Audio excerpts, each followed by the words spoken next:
एक बार बरसाना और उसके आसपास के इलाकों में भीषण अकाल पड़ा। वहां रहने वाले लोगों और साधु संतों को भोजन की बहुत दिक्कत आने लगी। अकाल के कारण चारों ओर हाहाकार मच गया। अकाल के कारण लोगों को उन गांवों से पलायन करना पड़ा। बरसाना में एक संत जी रहते थे। उन्हें भिक्षा में जो मिलता उसे पहले राधा रानी को भोग लगाकर फिर स्वयं भोजन ग्रहण करते थे। अकाल के कारण भिक्षा मिलना भी बंद हो गई और उनकी कोठरी में पड़ा सामना भी समाप्त हो गया।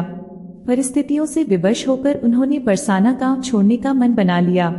नेत्रों से अश्रु बहाते हुए और राधा रानी से क्षमा की याचना कर कहने लगे कि श्री जी मुझे क्षमा करना, मुझे परिस्थितियों के वश यह गांव छोड़कर जाना पड़ रहा है।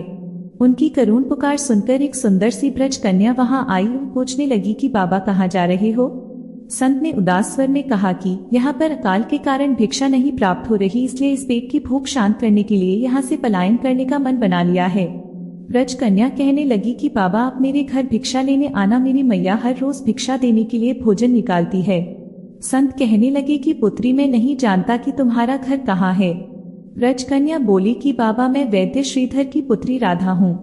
आप वहाँ जाकर कहना कि जो आले में भोजन पड़ा है वह मुझे भिक्षा में दे दो। संत जी ब्रज कन्या के बताए पत्ते पर वैद्य जी के घर पहुंचकर भिक्षा के लिए आवाज लगाई।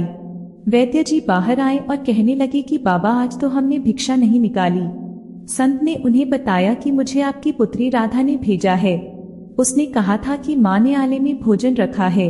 वैद्य जी ने आश्चर्य से संत जी को बताया कि मेरी पुत्री राधा की मृत्यु तो कई साल पहले हो गई थी। वैद्य जी ने संत के कहने पर आले में देखा तो वहां पर भांति भांति के भोजन रखे थे। वैद्य जी की पत्नी कहने लगी कि मैंने तो कभी भी यहाँ पर भोजन नहीं रखा। वैद्य जी जान गए कि यह श्री राधा रानी की कृपा है। वैद्य जी ने बड़े चाव और प्रेम से संत जी को भोजन करवाया। वैद्य जी कहने लगे कि बाबा आप प्रतिदिन यहाँ से भोजन ले जाना। राधा रानी की कृपा से संत जी के प्रतिदिन के खाने का इंतजाम हो गया।